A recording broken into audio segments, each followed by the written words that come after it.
Speech থেরাপির মধ্যে বিভিন্ন ধরনের প্রবলেমের যেসব শিশুদের রয়েছে, যেমন তোতলামো বা স্টেমারিং এর প্রবলেম রয়েছে, তারপর উচ্চারণের যেটাকে আমরা বলছি প্রোনাউন্সিয়েশন বা অটারেশন প্রবলেম রয়েছে অনেকের, বিভিন্ন স্পেসিফিক লেটার যেমন র, ল, ট, ত এই ধরনের কিছু নির্দিষ্ট লেটার বা বর্ণ উচ্চারণে তাদের প্রবলেম হচ্ছে, তাদেরকে কিছু স্পিচের কিছু থেরাপি দেওয়া হচ্ছে।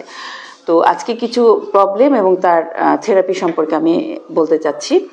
প্রথমে বলি যে স্টেমারিং এর কথা। স্টেমারিং বা তোতলামো আমরা অনেকেই জানি যে কথা বলতে গিয়ে একটা জিনিসকে রিপিট করা, বারবার করে রিপিট করতে থাকা, কিন্তু শব্দটাকে সে ঠিক মতো উচ্চারণ করতে না পারা। যেমন সে যদি বলে আমার, তাহলে আ আ আ এই ধরনের একটা শব্দ করবে সে।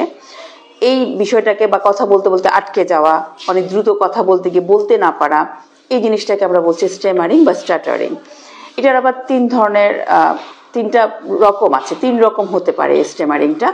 একটা হচ্ছে যেটা আমি বললাম যে কথা বলতে বলতে আটকে যাওয়া, যে যেমন একটা কথা বলতে কি, যেমন আমার বলবে আ আ আ বলতে আর বলতে পারছে না, আটকে গেল, এটা একটা প্রকার। আর একটা হচ্ছে রিপিট করা, বারবার করে রিপিট করছে কিন্তু শব্দটাকে সে ক্লিয়ার বলতে পারছে না, আমার আমার বা আ আ আ বারবার করে রিপিট করছে, এটা একটা।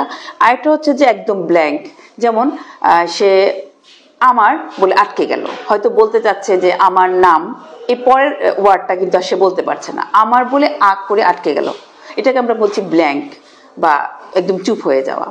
তো 3 রকমের স্ট্যামারিং বা তোতলামোর কথা বললাম। এবার আমরা আসি যে আর কি কি ধরনের স্পিচের প্রবলেম হতে পারে। যেমন creating sentence, difficulties in creating sentence. যেমন একটা সুন্দর একটা বাক্যকে সে সুন্দর করে তার মনের ভাবটা, সেন্টেন্স মানে হচ্ছে মনের ভাব প্রকাশ করা, কিন্তু দেখা যাচ্ছে তার মনের ভাবটাকে সে সুন্দর করে প্রকাশ করতে পারছে না, এটার মধ্যে তার এক ধরনের ডিফিকাল্টিস রয়েছে, এটা একটা প্রবলেম। আর হচ্ছে রাইটিং অথবা রিডিং, হয়তো পড়ছে সে কিন্তু ঠিক মতো পড়তে পারছে না সঠিক উচ্চারণে এবং সঠিকভাবে সুন্দর করে পড়তে পারছে না, এটা একটা প্রবলেম। আবার হতে পারে ভয়েস কোয়ালিটি, তার কথা বলার যে স্বরের যে একটা কোয়ালিটি রয়েছে, এই কোয়ালিটি হয়তো খুব ফ্যাসফেসে, অথবা খুব তীক্ষ্ণ শব্দ, অথবা খুব হার্শ ভয়েস কোয়ালিটি ভালো না। আবার অনেক ক্ষেত্রে দেখা যায় ফ্লুয়েন্সির একটা প্রবলেম থাকে, কেউ আছে খুব স্লো কথা বলছে, এত ধীরে যে আসলে শুনতে বিরক্তিকর মনে হয়। আবার কেউ আছে যে ফাস্ট কথা বলছে, যে এত ফাস্ট যে আপনার বুঝতে সমস্যা হচ্ছে, এটাও প্রবলেম, যে তার ফ্লুয়েন্সির মধ্যে কন্ট্রোল নেই, যে কতটুকু ফ্লুয়েন্টলি বা কতটুকু ফাস্ট বলবে অথবা কতটুকু স্লো বলবে, এই যে একটা ব্যালেন্স বা কন্ট্রোল, এটা তার মধ্যে থাকে না, এটা একটা প্রবলেম। আর এটা হচ্ছে তার মনোযোগ এবং স্মৃতিশক্তি, এই সবগুলো মিলে কিন্তু স্পিচের প্রবলেমগুলো হচ্ছে। এই যে স্পিচের ভিন্ন ভিন্ন প্রবলেমের জন্য ভিন্ন ভিন্ন ধরনের থেরাপি আমরা দিয়ে থাকি। যেমন সর্বপ্রথম যে কাজ, সেটা হচ্ছে তার প্রবলেমটাকে আইডেন্টিফাই করতে হবে, যে আসলে তার তোতলামোটা কেন হচ্ছে। কিছু আছে জেনেটিক, যেটা সে বংশগতভাবে পেয়েছে, হেরিডিটি, হয়তো তার বাবার ছিল, দাদার ছিল, মা অথবা ভাই বোন কারো হয়তো আছে, সেভাবে অনেক সময় হতে পারে বংশগতভাবে তার মধ্যে তোতলামোটা আসতে পারে।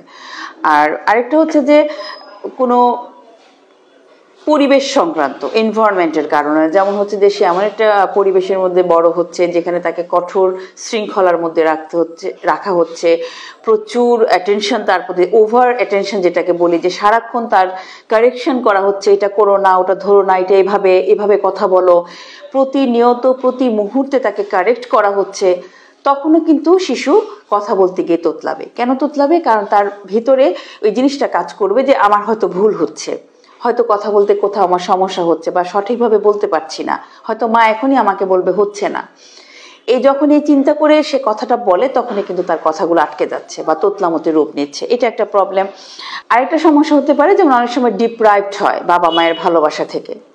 যেমন আমরা যখন পেশেন্ট দেখি, অনেক সময় দেখি যে বড় সন্তানের পরে যখন সেকেন্ড ইস্যু হয়, সেকেন্ড আরেকটা বেবি হয়, তখন ফ্যামিলি মেম্বার, বাবা মা সবার কিন্তু অ্যাটেনশনটা ওই ছোট শিশুটার প্রতি যায়, তার আদর, তার টেক কেয়ার সবকিছু কিন্তু তার প্রতি যায়। তখন যে আগের যে শিশুটা ইমিডিয়েট যে বড়, সে নিজেকে খুব ডিপ্রাইভড ফিল করে।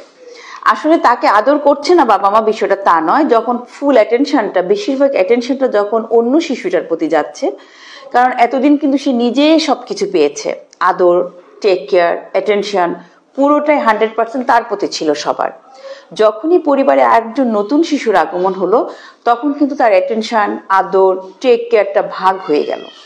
এবং স্বভাবতই যেহেতু ছোটটা সবচেয়ে ছোট, এই জন্য টেক কেয়ারের পরিমাণ বা অ্যাটেনশনের পরিমাণটা একটু ওর দিকে বেশি যাচ্ছে। তখন ওই শিশুটা নিজেকে ডিপ্রাইভড ফিল করে। সে মনে করে তার বাবা অথবা মা তাকে ভালোবাসে না, তাকে এখন আগের মতো দেখতে পাচ্ছে না, তাকে আগের মতো টেক কেয়ার করছে না।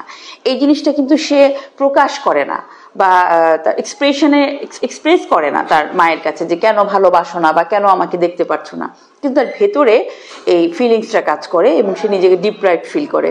এটা থেকে অনেক সময় শিশুরা তোতলানো শুরু করে। আরেকটা হচ্ছে যে প্যারেন্টসের রিলেশনশিপ, যদি বাবা মায়ের সেপারেশন হয়ে যায় বা ফ্যামিলিতে বাবা মায়ের এতটাই রিলেশনশিপ খারাপ যে প্রতিনিয়ত তাদের মধ্যে এত ব্যাড রিলেশন, এত চিৎকার চেঁচামেচি হচ্ছে যেটা শিশু দেখছে এবং সে স্কেয়ার্ড ফিল করে অথবা নিরাপত্তাহীনতা বোধ করে, তখনও কিন্তু তার মধ্যে এই তোতলামোর প্রবলেমটা দেখা দেয়। এবার আমরা আসি যে আসলে কি কি ট্রিটমেন্ট আমরা করছি এটার।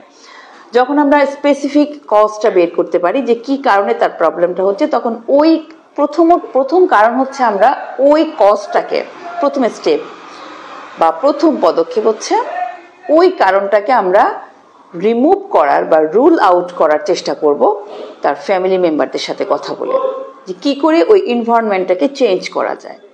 এরপরে আসবে যেটা টেকনিক্যাল বা সরাসরি কাজ, যেটা থেরাপি।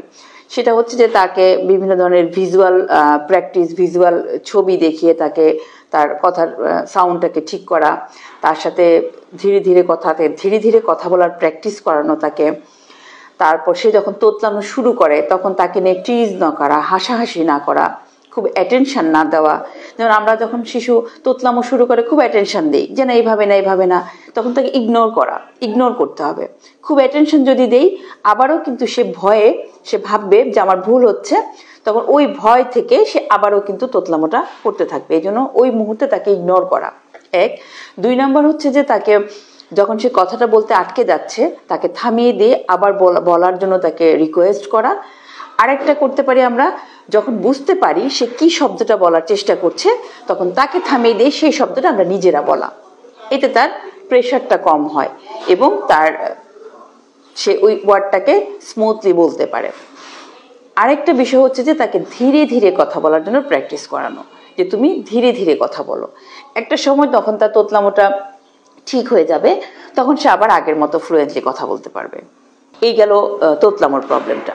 আরো কিছু সমস্যা রয়েছে, যেমন আপনার অনেক বাচ্চা আছে গিলতে সমস্যা হয় বা চিউইং বা চিবানোর যে প্রবলেম, এতে মুখ থেকে লালা পড়ে, শক্ত খাবার চিবিয়ে খেতে পারে না। দেখা যাচ্ছে যে আপনি আপেল দিচ্ছেন বা গাজর দিচ্ছেন, একটু টুকরো করে কেটে দিচ্ছেন, সে মুখের মধ্যে নিয়ে কিছুক্ষণ নেড়েচেড়ে গিলে ফেললো, কারণ তার যে চিউইং প্রবলেম, যে চিবানোর প্রবলেম, এটা হয় অনেক সময় মুখের মাসেলগুলো যখন উইক থাকে, যখন মুখের মাসেলগুলো দুর্বল হয় তখন সে খাবারটাকে ভালো করে চিবিয়ে খেতে পারে না।